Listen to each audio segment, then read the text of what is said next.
নওগাঁ রাজশাহী উপজেলার গুরুনই সিনিয়র মাদ্রাসার ভারপ্রাপ্ত সুপার ও সভাপতি বিরুদ্ধে মোটা অঙ্কের অর্থের বিনিময়ে নিয়োগ বাণিজ্য, অনিয়ম, দুর্নীতি ও প্রতারণার অভিযোগ উঠেছে।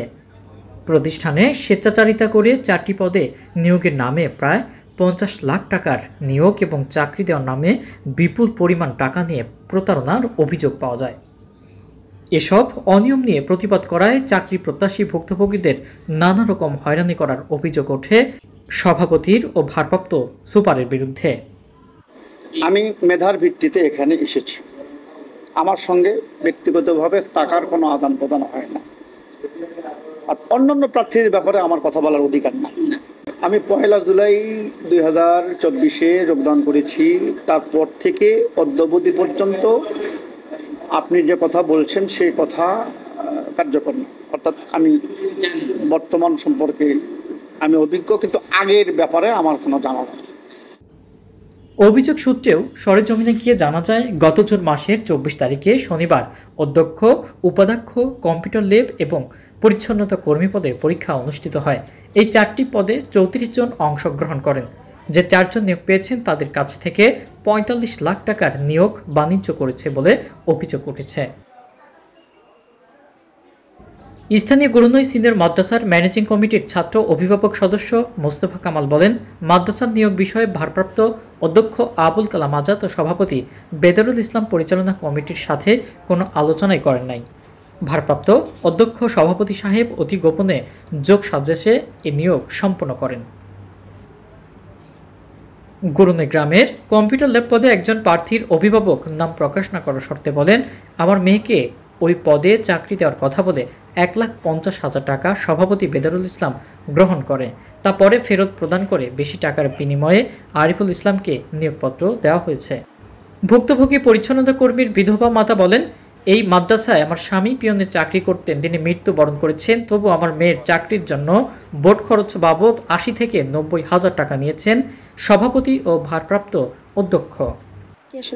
জাকিয়া সুলতানা, আপনি নিয়োগ কবে পাইছেন মাদ্রাসায়? আমার 2 মাস 1 দিন হচ্ছে আজকে। 2 মাস, জুলাইয়ের 1 তারিখে। জুলাই 1 তারিখে? হ্যাঁ, আমি জয়েন করছি। আপনি কি পদে? পরিচ্ছন্নতা কর্মী। পরিচ্ছন্নতা কর্মী। যে আপনাকে যে নিয়োগ দেওয়া হয়েছে, যেটা গ্রামবাসী বলতেছে আপনি অনেক টাকা দিয়ে নিয়োগ নিয়েছেন, কথাটা স্যার এই বিষয়ে আমি কিছু বলতে পারবো না, আমি কিছু জানি না। তাহলে আপনার বিষয়ে কে ডিল করছে? আমার অভিভাবক, আমার গার্জেন। হ্যাঁ, আমি এই চাকরির ব্যাপারে আপনি তো তদবির করছেন, যোগাযোগ করছেন, কত লক্ষ টাকা দিয়েছেন? ভোট খরচ কত? 5 লাখ, 10 লাখ? না, অত দিইনি, আমরা ওই 80-90 হাজার টাকা এরকম দিছি। স্থানীয় বাসিন্দার সাইফুল ইসলাম, সাদাত হোসেন এবং আরমান বিশ্বাস বলেন, এই মাদ্রাসার নিয়োগ বাণিজ্য হয়েছে যা ইতিপূর্বে কোনোদিন হয় নাই। আমরা হতবাক হয়েছি, শুধু নিয়োগ বাণিজ্য দিয়েই ক্ষান্ত হন নাই ভারপ্রাপ্ত অধ্যক্ষ ও সভাপতি সাহেব। মাদ্রাসার বাউন্ডারির মধ্যে বাঁশ ছাড়ের বাঁশগুলো গোপনে ম্যানেজিং কমিটির সদস্যদের সাথে আলোচনা ছাড়াই বিকৃতকৃত টাকাগুলো আত্মসাৎ করেছেন। এ বিষয়ে সভাপতির কে খোঁজ করে পাওয়া যায় নাই। তার বাসায় গিয়ে দেখা যায় গেটে তালা ঝোলানো রয়েছে। পরে মোবাইল ফোনে যোগাযোগ করলে তিনি সাংবাদিককে বলেন, ক্যামেরার সামনে কথা বলতে রাজি নয়। অভিযোগ বিষয়ে জানতে চাইলে মাদ্রাসায় ভারপ্রাপ্ত অধ্যক্ষ সাহেব বলেন, আমি নিয়োগ বিষয়ে যা করেছি তা সভাপতি সাহেবের সাথে ও তার নির্দেশ এবং পরামর্শেই নিয়োগ প্রক্রিয়া মাফিক করেছি। আমার বিরুদ্ধে অভিযোগগুলো সঠিক ও সত্য নয়। হ্যাঁ, এটা কার মাধ্যমে এবং কার কাছে? কার মাধ্যমে আমি সেটাও বলতে পারবো।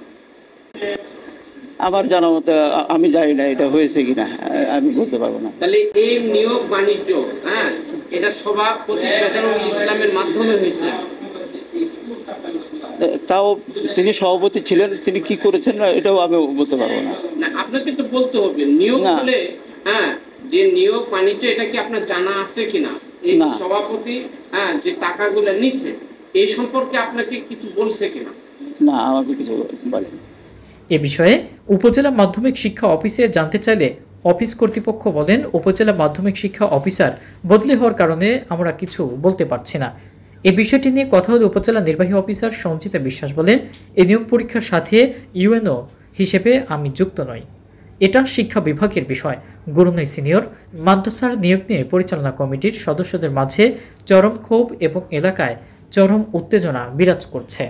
না, আমি কিছু ওটা আমাকে জানাইনি, আমি জানিও না যে টাকা লাগালে হচ্ছে কিনা, বা আমার কোনো এই নিউজ আছে, এই নিউজে লোক লাগবে কিনা, তা আমার এই কমিটি বলে করে মানেই নি। প্রতিবেদনে কামাল উদ্দিন টগর, ক্যামেরায় ছিলেন আসিফ হাসান। দেশ দেশান্তর 24, নওগাঁ।